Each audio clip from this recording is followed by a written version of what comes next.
Okay, welcome to another episode of Front of the Class Real Stories from Real Educators. Our real educator today is Toni Fink. And Toni, can you share with us a little bit about how you introduce yourself to other educators? So that could be what you teach, where you teach, how long you've been doing it, maybe any fun facts along the way. How do you introduce yourself when you meet others in the education profession? Yeah, I'm Toni Fink. I'm from Milwaukee, Wisconsin. I teach in Milwaukee Public Schools, the largest school district in the state, most segregated and diverse. Very special work to be doing it here. I've been teaching for a long time, try not to date myself, but I now get to work with former students, and I have former students' children in my class, which is amazing. Um, and yeah, I think that's about it. I never thought I was smart enough to be a teacher, even though I always wanted to be one. So I took an alternative path to become one. I did an alternative licensing program after living out of the country and teaching in different places, and was like, okay, I think I can do this finally. And so that's kind of how I got into it. Um, so let's dig into that a little bit more. How did you get into it? Why did you take the alternative path? And maybe most importantly, what gave you that confidence to kind of step in to be the teacher that you wanted to be? Like what clicked for you to finally make you think, yes, okay, I'm ready now. Yeah. I just always idolized teachers. They knew so much. I just thought it was amazing when they would teach us something. It was so like mysteries revealed, and I loved it. I always wanted to be a teacher since I was little. I just didn't see myself smart enough because I thought they were just so smart. I majored in Spanish, and my family's Puerto Rican, so that was great because I could use all of that kind of bouncing off what I already kind of knew and was comfortable with. That led me to teaching in Mexico, living in Ecuador, being able to teach in both those places. I always was drawn to kids, feeling like kids needed a voice, their value, being noticed and seen. We moved around a lot as kids, and I never remember going to a new school and having teachers welcome me or make me feel important. And even though I loved school so much, that still really stood out. Like, why didn't they do that? I felt like there were missed opportunities to be like, wow, Toni, I noticed you, or wow, you did a good job. And of course, all you want as a kid is to hear the teacher, your adults around you say, wow, about something you've done in a great way. My brother was diagnosed with ADHD before it was embraced in the educational universe, and seeing the struggles and challenges that he had, how he was treated differently, not in a good way, right? Not understanding how to handle students that had challenges or were not compliant. Let's put it that way. Um, and missed opportunities for them to see what I saw as his sister, which was how amazing he is. And he's still amazing. He is incredible. The life of everybody's party, room, the most generous person, leads with his heart. But I do know who he is now, probably most definitely was influenced by those early experiences. And the lack of, hey, you're amazing, even if you can't sit at a desk all day. Sitting at a desk doesn't mean you're not smart. Like, there are things that I think directly affected your self-esteem, your self-worth, and you see yourself differently. On that note, I'm curious, how do you approach your classroom maybe differently, knowing that your brother was ADHD and maybe, again, there's not something wrong with him necessarily, but like just Yeah. sitting down for 6 hours straight is not at all putting him in a position to succeed. But at the same time, if you have a kid with ADHD in your classroom, you can't have him just running around screaming and yelling and disrupting everybody else. So I'm curious, like, how do you approach your classroom teaching, knowing that you want to make it more, you don't want to have it be a box where everyone has to sit there for 6 hours a day, but you also Yeah. can't have this other extreme where 3 kids with ADHD are running around. So like, how do you approach that in a way that allows those kids who maybe have that ADHD or that energy to kind of get it out a little bit without disrupting anybody, all the other students? Like, how do you approach that? Yeah, it's so tricky, but it's everything. I know you can kind of get a little insight into my classroom right here. I don't have traditional desks. I haven't for years. I taught fifth grade before. Now I'm teaching second grade. I don't know about you, but I don't want to sit at a desk for any longer than 15 minutes, maybe. So it starts with just creating the physical space. There's opportunities for wiggling and moving, standing if they need it. We have lots of flexible spaces in the classroom when I'm not delivering instruction. They can go and work. It's so huge because whether they're sitting or standing doesn't affect the actual learning, but it allows them to have access to the learning differently. And so I start there just with the whole physical environment. Knowing that as a community, everybody has to know that we all have differences in how we learn. And that might mean you're an auditory learner, you're a visual learner, but also for our friends that have lots of extra energy and things like that, like they also need the same thing. And just as a teacher would plan a visual for their visual learners, we have to plan opportunities for movement or things that are hands-on or where you're actually engaging in learning, not just listening. And in second grade, they're 7. Nobody's listening to a lecture like in college or high school. They're done. I'm going to say 20, 30-second attention span and one moment at a time. And just always being aware of the intention is for learning. Will them sitting on a wobble chair, that does not affect anybody else's learning, but it can allow them to have more access to their learning, right? And so the physical space, creating a community so we all understand if Fred is on that kind of chair because that's what they need, then we dig it. We're all for it because we're all for everybody's success. And if somebody likes to sit in a regular chair, then they can do that. And we just have options for those things. And So it real starts quick, there. yeah, can you share a little bit more about how you have your physical classroom space set up and why? So I assume it looks like we're in your classroom right now. Yes, So yes, can yes, you yes. share a little bit more of like how did you choose to set it up this way? Why? And has that like I realize we're getting really into the weeds of like physical classroom setup, but I'd love to Yeah, understand it's the why huge. behind that and maybe some testing that you did along the way to arrive at why is it set up with the way it is right now? Why does this work for you? Yeah, it evolves every single year, to be honest. And I see things. I was like, oh, that would be great. And I'll be honest, the educational universe has evolved.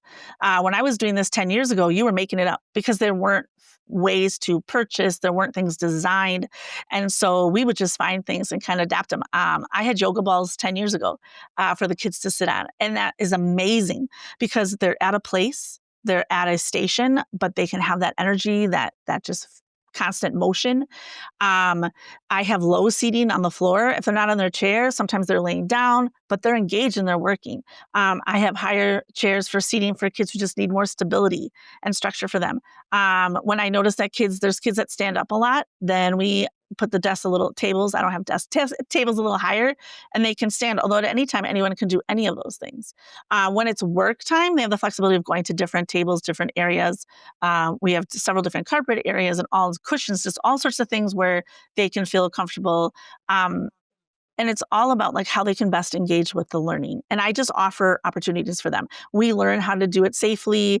We talk about all that in the beginning of the years. How would you use this seat and that seat? But being responsive to the specific group that I have each year. So it does evolve each year. I always have a plan when I get here in the summer. And then as soon as the kids come, it's already been evolving, right? So we have these little stools. They didn't like those. So those are kind of off to the side. A lot of the kids like wobble chairs and actual chairs. So it's really kind of interesting. And that's just how they feel safe and able to access learning. So that's what we've kind of tailored it to. And I have lots of other things that are just in the background, ready to pop up if we feel like we need those too. So yeah, it definitely evolves on who's in the class and what their needs are for sure. And you mentioned at the beginning of the year, you're kind of maybe a little bit kind of playing a game of like, what do you think we do more of in this type of seating versus in this type of seating, right? And I guess I'd love to explore a little bit of if for students and for their parents who maybe come see your classroom for the first time, and some of them might be like, oh, good, like my child has high energy and it looks like this is a place that's good for them. Some parents might also be like, what in the world is going on in this classroom? So my question with that becomes, how do you kind of get on the same page and set expectations with not only your students, but also their parents kind of at the beginning of the year of what to expect from your class? What's different about your class? Why do you do things the way they do? How do you kind of have that conversation to get out in front of those conversations, which people could be like, yes, I love this space. And some parents might be like, what in the world is going on in this classroom? And they kind of need a little bit of perspective of why you have it set up that way. So how do you get out in front of that? Yeah, I love that question so much. In general, it has always been super positive. Especially, I think it's funny that most of the dads were like, oh, I wish I had a class like this, right? I just think it's just super funny. Um, we just talk about everything as a community. And how we sit, how we learn, how we share materials is community. And we will support each other. with our strengths, but we're also responsible for each other's successes. And that means understanding each other's weaknesses as well, and our own. So we do a lot of exploration, team building things to really get to know each other and ourselves. I did have a parent a few years ago. It was really kind of funny. And obviously, you're judging your child's learning space on your own learning space. So this person was educated in Mexico, where it's very traditional, especially at that time. And it was funny because she kind of followed me around the room and was like, and how are they, is this how they're sitting the whole year like this, like in this kind of chair right here? And I said, yeah, absolutely. And you're not going to bring real chairs and desks? And I said, no, not at all. And she was very, very skeptical. And she asked a lot of questions. And I said, when kids are comfortable, they have the ability to move, even though we're learning, and they can sit over here or there, they engage more. They're more relaxed. They're not worried about being uncomfortable. They're worried about what are they doing? How are we engaging? And a lot of it is partner work, group work. So it's not just, you're not on your own. And that was the first time I went to the office. Is like, I think this mom might say some other classroom is better. And she let her son kind of lead the way. And I remember when we had conferences a couple months later, she's like, oh, senora, I really doubted you, but my son says he loves it. And he loves coming to school, and he can't wait because we change seats every 2 weeks. I'm a part of that, but they do get to change. And I can't wait to change seats where he's sitting next. And so she's like, so I trusted him and he likes it, so it's okay. But that was the first parent. I was like, oh, wow, it was very Yeah. interesting. And she listened very willingly. And she just said, I've never seen education like this. Where I come from, it would not look like this. Yeah. Yeah. And on that note, then, so that seems like, getting out on the same page, right, leading to a potential success story. How do you judge for yourself at the end of a school year? How did I do this year? Was I effective? Could I have been better here or there? And what do I want to tweak next year? So I'm curious to explore in your own mind, not necessarily those around you, but like for yourself. How do you look back on a school year and kind of determine for yourself, how did I do this year? What do I want to do more of? What do I want to do less of? What did I do really well? Like, how do you decide that for yourself? I feel when you're a teacher, it's such important work, but you're so critical about everything that you do. So that reflection is just constantly ongoing. Like this, we have no students this week. And so all of us have already started texting last night, like, oh my gosh, we should change this, or, what's happening and how are the students reacting to all the things. For me, it's about how they function. I know this sounds really repetitive. How are the kids functioning as a community? Do I see them embracing themselves and each other? Do I see them walking over to me like, hey, you don't have a black marker? I do. How do I see them? Hey, you don't have a paper? I do. Do you need help? I know how to spell that word. Let me go help you. Because to me, when you create the community around the environment that's allowing these kids to engage in the learning at their entry point, which is different for everybody, and yet everybody's using their strengths to lift everybody up, that's how I observe, right? Data tests, we can talk about that another time. That's how I see the true growth. And when I am not saying anything and the kids are literally, they're in charge of their community. They come in, oh, your jacket was on the floor. They pick it up for them. Oh, wait, you forgot your milk. Here it is. That's where you see the physical environment and the learning environment and the social emotional environment kind of coming together. When you see filling in the gaps for each other, I hardly ever say, ever stay in your seat. Never have to say that. I never have to say it goes to your seat, because everybody's in a great seat that they are at least enjoying for the moment, right? Or they know soon they're going to get a new seat. And when I see their ability to have longer stamina for learning and producing work, at the beginning of the school year, even just copying a sentence, ooh, that took forever. We're no longer copying sentences. They're creating sentences, 10 minutes, 4 sentences.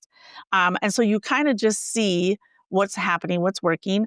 I did create a couple other spaces because I noticed there's a lot of kids who just get distracted because they're very hyper aware already, which breaks my heart, about what others can do and what they cannot maybe do.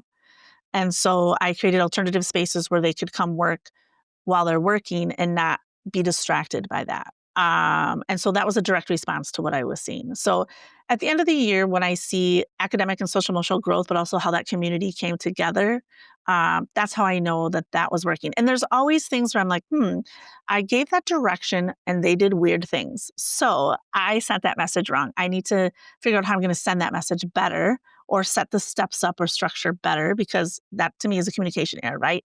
And so I'm always evaluating that, always.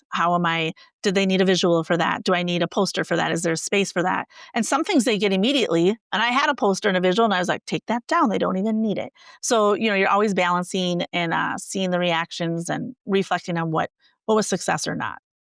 Yeah, and you did bring up, again, there's always a qualitative kind of how it feels, things that you see, and there's also a little bit of quantitative of like, hey, are people improving in their ability to write, read, et cetera.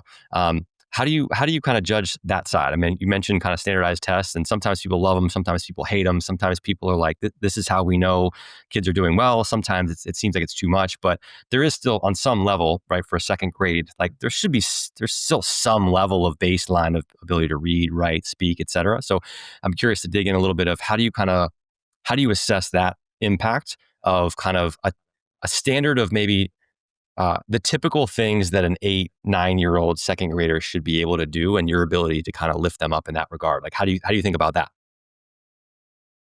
Wow. To me, data can be a very controversial conversation. It can be And great and it can be bad. Yep. I, I have often been told by leadership to duly noted how you feel about these kinds of talks. Feel free to, keep it in check at whatever conversation we're having currently.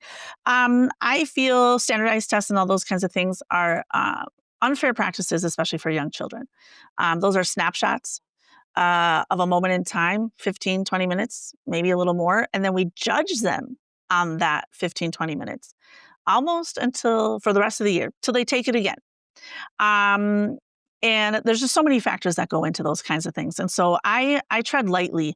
I think it is a data point. It's a small insight, but how they perform on a daily basis, because that's literally a reaction to the actual instruction and learning environment, is so much more important. Um, I can't control how they come to me. And so that is another thing that is obviously a factor. When they get here, I know what the second grade standards are. It may or may not always be clear that that's how they're entering second grade. And there's lots of factors on that. No blame, just factors, right? So I have to kind of take them as they come. And even though I know there were basics they should have come with, I can't dwell on that too long. I can take inventory of them, and that's a starting point. And my purpose then becomes partnering with the families that are at home so that we can grow the students' confidence in themselves and then in skills, and then obviously in their academics, learning and retention of skills and just gaining skills. And I feel like that's really at the basic level where it begins. And to me, again, reflecting back to the classroom environment, when you have confidence and you feel supported and you feel when you walk into the classroom, if you make a mistake or you don't know something, you will be supported and not shamed or shunned. You're so much more willing to take risks and believe in yourself to learn. And I have to say that that's the part where I see the learning grow exponentially, is when you start seeing them being so afraid to even speak out loud, and then they're raising their hand. They couldn't spell words on their own, and maybe they still can't spell them all the way, but they're writing whole sentences anyway. And to me, that's like, wow, they're feeling it. They're going somewhere. They want it. And then I just facilitate that excitement and that growth. And then I try to, continue them growing and lead them on the path, but always going back to that classroom community and making sure we have it set. So everybody that comes in does feel that exact thing, that they can make a mistake, not know something, discover something, and regardless of it, and even be proud of something, right? And be an expert maybe in something. And the class is going to embrace them with the same support, because that's everything. When you walk into a room and everybody there's on your side, you can do anything. When you walk in and you're like, oh, that person already thinks that I'm not this, I'm not that, that starts diminishing. So I taught fifth grade for a long time. It's a lot harder with the bigger kids, but the little kids, they can embrace that so easily. So it's really exciting to have them at this age where, they're just so open and willing and genuine about, yay. And so it's exciting to see that. Much more challenging with the big kids to get them to believe in themselves at that point. So hoping to build that base now, maybe that'll continue better to the big kid grades. And one thing, again, on this note of kind of natural tensions that can exist, is this concept of, hey, I want to give, especially maybe in second grade, fifth grade too, right? But I want to give kids a chance and help them understand the right way of doing something, or if they're afraid to raise their hand, like give chances to be more confident and raise their hand, even if they're wrong, because we're all wrong sometimes, right? And there's sometimes is a tension between trying to foster that, and sometimes kids can just keep maybe yelling or screaming or taking advantage. And so one thing I am curious to explore is this tension of, how do you approach the concept of, hey, there's some kids who, again, maybe it's background, whatever it is, right? But there's some kids who seem like they break the rules or they test the boundaries maybe over and over again. And how do you uh, approach that tension of, here's the boundary, you went over it, and trying to help that child grow without fostering, they just keep going over the boundaries and they're not disciplined and they're not getting it. And so we have to be harsher or more disciplinarian with the students. How do you approach that? Because this is a very hard tension to try to figure out, especially with younger kids, because there's a lot of testing of the boundary. And some kids need to be told once, and that's fine. And some Mhm. kids need to test that boundary, it seems like 30 times. I have a 3-year-old. The boundaries get tested a lot, right? And there's a natural just like, gosh, am I being too harsh? Am I not being harsh enough? Like, how do Yeah. you approach that with kind of your 8, 9, 10-year-olds maybe that you see in second grade? Yeah, wow, that's such a good question. One example comes to mind is I cannot assume, like I alluded to earlier, they have learned anything before me. And as parents, we always assume in a household they've been taught certain things, and I can't assume that, right? So I remember a boy in fifth grade, and he was so arrogant and so rude and disrespectful, always talking back, talking down to all of the kids. And at that point, we always have these discipline things that I don't use, but we have this card chart that I never use because I don't need it, because the community kind of, we take care of things ourselves. But I finally had had enough, and I was like, that's it, change your card. And the whole gasp, because nobody's ever done it, because I had it for decoration because I was required to. And he was appalled, like, oh my gosh. Anyway, so we sat down and had a conversation. A conversation, first of all, even 7 and 8-year-olds can do that. And I was like, listen, I want to talk to you about this card situation. First of all, sorry I had to go there. It's not my choice. I said, I just needed you to see enough. And he's like, well, what am I doing? And I said, what do you mean? What are you doing? Fifth grade. This is the last grade in our school. And he said, I said, is this the first time something like that's happened? He's like, oh no, all the time. I just thought because I talk too much. And I said, literally, you are so arrogant and talk down to people. That is like against the whole purpose of how we run our classroom. And I gave him some examples. And in his voice, because I can be good at that now, and he was stunned. And he said, you're the first teacher who told me that I was rude, disrespectful, and arrogant. Nobody ever told me that before. They just told me to be quiet and that I was talking too much. And I said, well, that's the person we think you are most of the time, because that's what you show us all of the time. And he was so heartbroken that that's what we believed about him, because in his mind, he's not that person.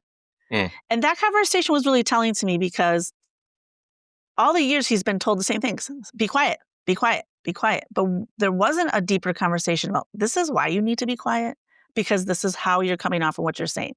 His mom was a principal at a different school, and he's like, do you think teachers didn't tell me because they're afraid of my mom? I said, well, she's not my boss. So I'm just telling you. And also, I don't want you to walk into the world like this. He was extremely intelligent, but nobody was respecting that about him, because he came off so rude and disrespectful.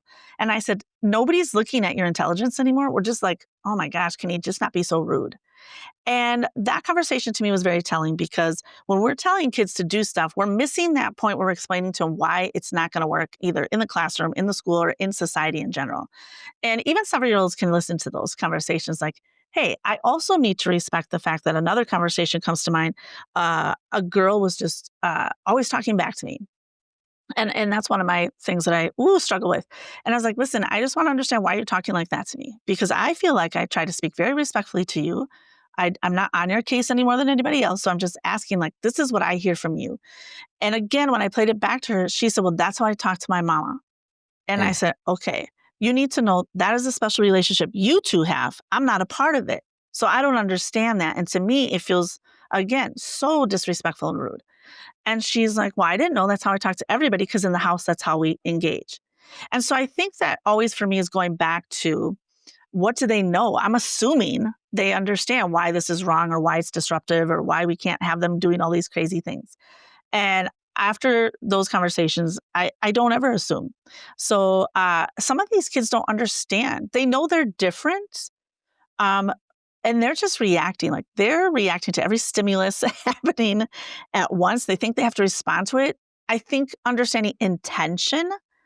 I think there's a lot of teachers like, they're disrupting my class. In their mind, when they woke up this morning, they were not like, let me see how I can disrupt so-and-so's class. Some of it's in their control and some is not.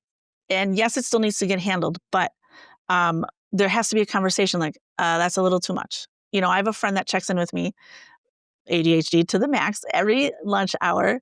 And the other day, my class was kind of on edge and I was trying to keep them calm. And he came, not in a bad way, but with all this energy. And I just looked at him and I said, I really need you to take it down a notch because I'm struggling right now and I need them to get on track.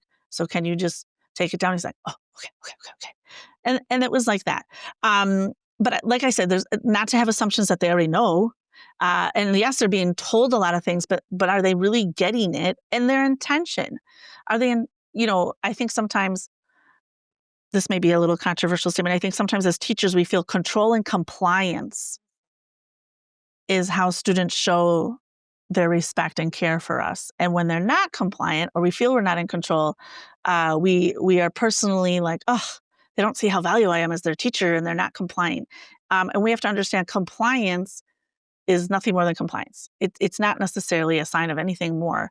And when we're asking kids who have challenges, such as the ones we're talking about, that compliance piece is not a factor for them. Their brains don't work that way.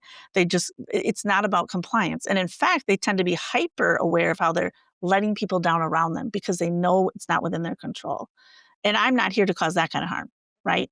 I do want them to learn, like, I would take you more seriously if you weren't saying 6, 7 every 5 seconds, right? And Yeah. and on that note, I'm curious with these two examples that you just brought up. After you sat down and had these one-on-one conversations with these two kids, did you see, like, what happened afterwards? Like, did you see positive results the next day? Was that the first of 3 or 4 private conversations of like, hey, you're doing it again, but like, not you're on a trajectory. They still relapse into doing the same things that you were talking about, but now they're on a positive trajectory, and by the end of the year, you're in a better place. Like, can you share a little bit of results from those two in particular? Like, what did you see after you had those conversations? Well, the girl was really funny because she was really hurt that I told her that because she thought that meant I didn't like her. And so we had to have follow-up conversations of, sometimes when we have difficult conversations, because how much I care about you. Because I want the world to see you as the smart, strong person you are and not disrespectful. And the truth is, especially when you have big kids, is, I wanted to say the world. I remember when I found out the world wasn't all lollipops and flowers and things. And it's like, the real world is going to judge you. And the truth is, adults are in charge of your future, your scholarships, being on the basketball team, cheerleading. Like, adults control those decisions. And they may not know you're the smartest person in class. They're going to know what they see and hear from you first. So we always talked about that. And so we took a few conversations. And to me directly, that was a quick change. But in general, it was just so hard for her to understand. And also, there's a family factor. Am I saying I'm judging the family practice because that's how they interacted? No, absolutely not. That's special between y'all. That's fine. But when you go out in public and when you have to now present yourself as wanting to be more than just this girl, what do you want? And so we talked about that. The boy was so funny because, listen, he had been like this forever. And so he was trying really hard. And I remember the day where he was like, buenos dias, like just being nice. And the kids are like, what's wrong with you? Why are you acting like this? And then they were suspicious of him being nice because it really was so different than what he had shown us. And so that took a conversation with everybody being like, look, somebody's brave enough to change, then you all have to give space for that. Because if you're holding him down, then what's the point? If you're always just going to keep him as that guy, then there's no point of actually doing anything differently. And so we had that talk. That was the community talk. But he did do so much better. And even he's only child. So he's like another adult in the house. And so there was a blurred line between adults. The boundaries between adults and him were very blurred.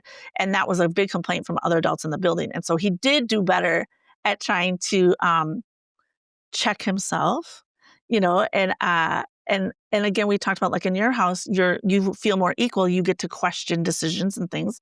But in the real world, probably not going to happen when you have a boss one day. You don't get to probably do that. And so we just kind of tried to frame it, and he did. But I remember the transition period was rough because the group was like, "What's he? Why is he? This Yeah, is yeah, really yeah. Which is a great awkward." point, because when they're Yeah, like kind of mistrustful of like, what are you trying to accomplish now? You seem different, right? There's that yeah, really important point of, hey, someone's brave enough to try to take feedback and make a change. So you don't necessarily have to believe it that first time. You might still yeah, remember those 7 times that they weren't so nice, but we got to give a little bit of space for this person to make the change that they're trying to make, to be a more nicer, less disrespectful, less arrogant person. right, And you might be on guard, right? That's fair, because what yeah, you've seen until now and what you're seeing this time are not matching. Um, but we're consciously trying to make a change. So give a little space for that change. And I'm curious, on both of these examples, how did you have the conversation with these students? Like I'm assuming it was one-on-one and not in a group, but hmm like, was this before school, after school? Like, how did you create the space to go sit down and have a honest conversation with them about what you're seeing and what you're the information you're trying to convey, so that you hope that they can see what others see, so that they can choose to make a change? Like, how do you go about having that conversation? Where, when, like, what's it look like? Are you seated across from each other? Are you on the same page? Like, even just little details like yeah. that. Like, how do you have a conversation like that? For the girl, it was, I have my table uh right in the beginning. They have to pass me every morning, and so I just asked her to have breakfast with me. The kids were all in the classroom, and we were just having a talk. Okay. And I think it's really important to model also like how I was trying to really be like a conversation now. We're just having a conversation. Like I just really wanted her to understand. And I was hopefully modeling like a calm, an understanding, and openness so she felt she could participate in that conversation. Because ultimately, had she walked in the world that way a little bit differently, things would be different for her. Um, the boy thing was really, it was rough at first because he blew up and he had a huge outburst in front of the class, yelled at me, said all sorts of disrespectful things. And the class was like, ooh. And so that was a personal conversation during a lunch hour. But then we also had to go back to the class community and have like a kind of restorative conversation together because they just saw this boy completely disrespect their teacher. Um, and going back to what we were talking about, the consequence was the conversation we had to have, he and I. The consequence was also that I communicated with home about this conversation and all the things that we talked about. And that, the goal was for him to try to at least clean it up in regards to communicating with me. And that obviously with peers, it would change his life too, but if we'll just one step at a time. And that was hard. Like I said, like that revelation to him was really something. It was really something. Like he really had no idea that's how people were seeing him. And remember, adults were actually more important to him because he was an only child. So he had that adult influence way stronger than peers. And so the peer thing never got to him. He could care less. The kids would tell him all the time. Kids they're not afraid to be like, dang, you're being a jerk.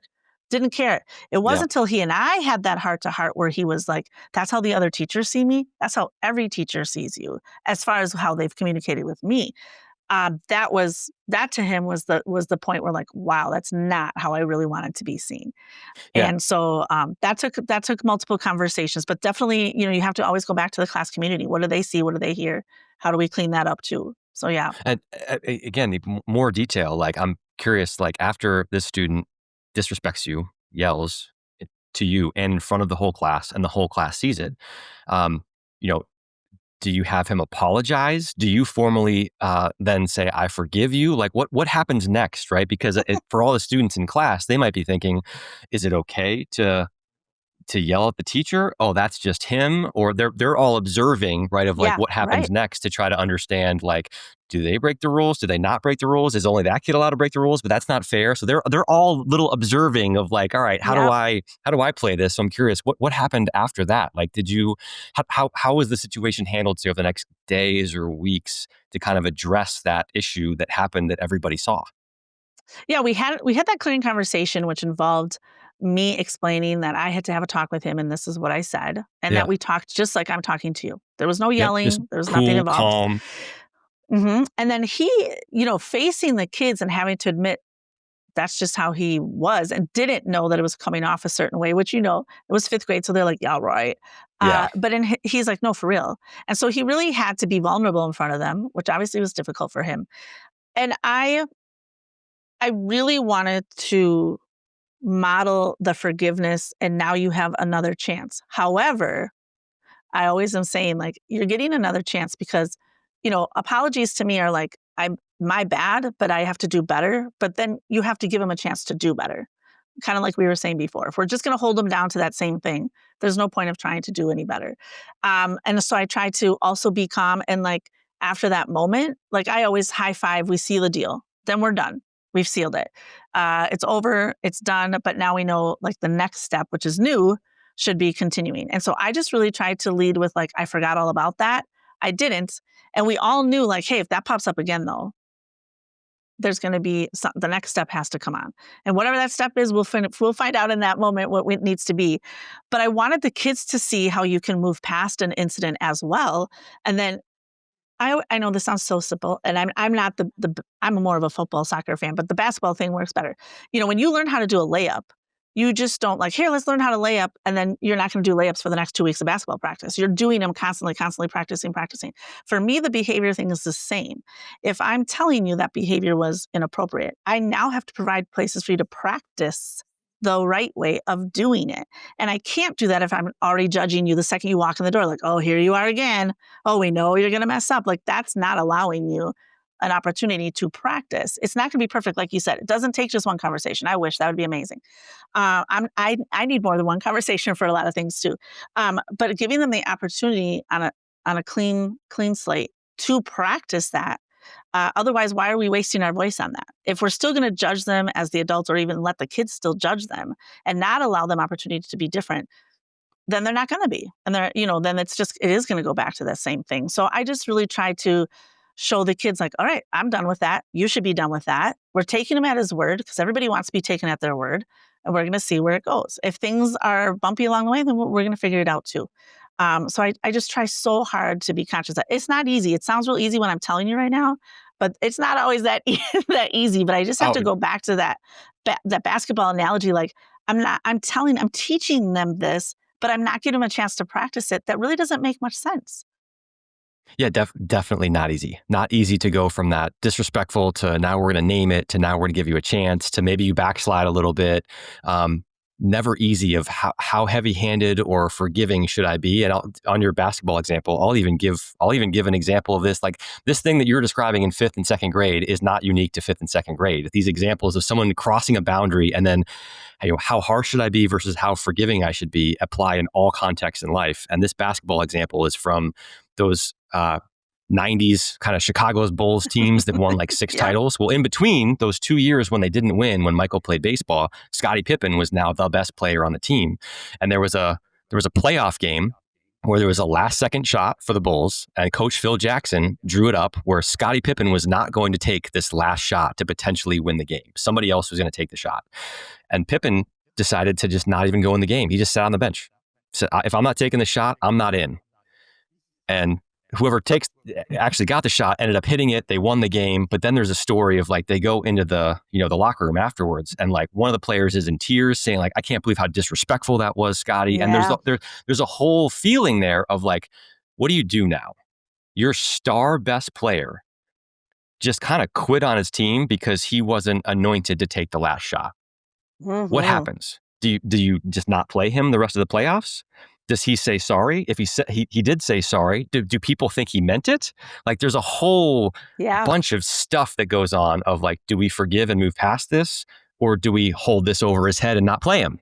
By the way, what ended up happening is he played the next day. Everyone moved past it. Everyone was a professional about it. He apologized. Everyone believed him. Like he ended up winning 3 more titles with Michael Jordan later with Phil Jackson. Like it all ends up having a good outcome. But in that moment, like there were people in the media, newspaper stories who were like, Scottie Pippen shouldn't play. He should be kicked off this team. And it's like, well, you're not in the locker room. You don't know the dynamics of what's going on inside.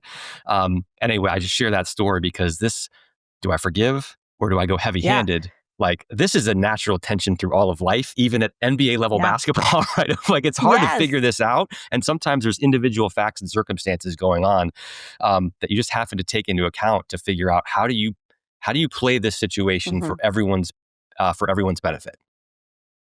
I think what you just said reminded me of like, we have other worldly influences right now, like social media. And like that one moment was before all the Instagrams and TikToks of now. Yes. But that one Yes. moment could have taken down his whole career because in Yes. that moment, when you have access to everybody's opinions in that way, and I feel like that's an evolution with students that we have to be very conscious of. And going back to that, giving the opportunity for change because they see your one moment, one mistake blows up your whole life. And in fact, when you and I had spoken a few weeks ago, I had a student that was here sobbing his eyes out, a fifth grader, inconsolable, because he had done something impulsively that he didn't mean to do and was crushed because he felt everybody, students and adults alike, would be judging him on that one moment and only see that moment forever and ever. Amen. And when I was, and nobody was mad, nobody yelled. It involved a Chromebook falling and a piece breaking off and whatever. And I was like, we're just not mad. We're just really concerned how upset you were. And he just kept saying, everybody's going to hate me. Everybody's going to judge me on this. Everybody's just going to see this mistake forever. And I think, when we consider just environmental influences, the whole idea that that's how they see things because of social media and things, that 1 second can change everything. And that's how he was feeling about this simple mistake in class. And so it was really different for me to try to manage that. And it was one of the few times that he was genuinely unable to kind of to leave that behind. And it took us several hours of talking to different people to finally feel like I can go back to class, and that's not really going to be the case, and things like that. And I think, that's a new evolution in how these kids feel about mistakes and things like that as well. And like, how are we preparing ourselves to handle that something so ultimately trivial could be so devastating. Yep. And, the emotional roller coaster that these kids put themselves on because of those influences is really kind of crazy. And something new because I'm like, why is this happening? And you see it more and more, obviously. But yeah, that kind of thing is something that I feel like we have to be more conscious of. And I don't know the solutions or who knows enough about it to help us, but like that's literally how they see things now. Just like, oh, if somebody gave thumbs up, I got 65 thumbs up. Oh, they think it's golden and they have nothing, So both sides of that issue are just something that's so interesting now, and just exasperating those kinds of things in the classroom for Yeah. And all. on that note, a couple more just quick hitter questions as we get close to wrapping up. Cell phones and smartwatches in school. What's your policy and your school's policy? What do you see? And maybe second grade, you don't have to worry about it much, but I'm guessing there's still probably second graders who maybe have phones. So like, what's your policy kind of in school for smartwatches, cell phones, et cetera, in class? And what's your take on that? Yeah, our school is a citywide school. So we have kids coming from all corners of the city. As I mentioned, our city is one of the most segregated cities in the country. Safety is an issue when you're traveling so far from home. I do have second graders that have phones primarily for the fact they can be traced or for emergencies. When they come in the classroom, we have a lockbox that's right next to me. It's like a cash box. They know they come put it in there, and that's for their safety. So if something happens to it, we're still not responsible, but at least we know where it is. They're not supposed to be on during the day. And in general, we don't have many kids trying to press it. They've known it. It's always existed for us at our school.